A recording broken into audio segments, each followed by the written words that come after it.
back to KP's Kingdom, cooking with KP and cooking with MS, multiple sclerosis. And today I'm going to show you what I call chicken redemption. Right, let's go for the walkthrough on this recipe.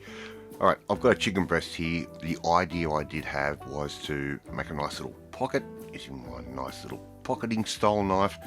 And I can already see where the knife's already come through the chicken breast, so already doomed. The idea was to stuff this with some sliced ham, some Jarlsberg, and some portobello mushrooms. And you can already see we've got some little holes happening. Now, I tried breast number 2, try to make that work, stuff that, and it's just not happening. Thought I'd butterfly it, just wrap it up with a little bit of string and bake it, and that was not going to work either. So let's just try once more to try and make this chicken breast a little bit bigger. The chicken breasts were a little bit small for what I was intending to do. So what are we going to do? Throw everything into the pan. We're just going to cut everything up into nice little manageable pieces. The cheese, the mushroom, the ham, the chicken, everything. Just going to put all of that straight into a fry pan, a cold fry pan at that. I'm now going to add in a little bit of Grand Marnier, the beautiful orange brandy liqueur. Put that over the top, a little bit of black pepper. We're not going to need any salt for this because of the ham and the cheese. It's already got a salt factor as it is.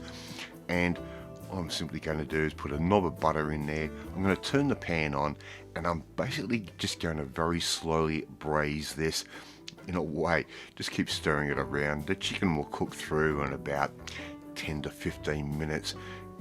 Don't get it too hot. We've got just a nice little simmer happening there, and before you know it, I have actually salvaged this dish and made something incredibly tasty.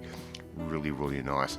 Thank you so much for watching this video. There you go, KP's chicken redemption on the plate with a bit of cheesy zucchini gratin. As I said, thank you so much for watching this video. Really do appreciate it. If you like this video, hit that like button. It gives me confidence, especially for us suffering with MS. Things aren't always the easiest to deal with. Share this video with all your friends on all platforms of social media. We're trying to get the name of KP's Kingdom out there. Hit that notifications bell. You'll be notified every time a new video goes up. More importantly, if you want to see how I sometimes fail and sometimes succeed in the way I cook, well, you need to come and join the family, my family. Hit that subscribe button and you'll never miss another one of my videos again. Alright, chicken redemption's done. I've already eaten it, and I will catch you next time. Bye!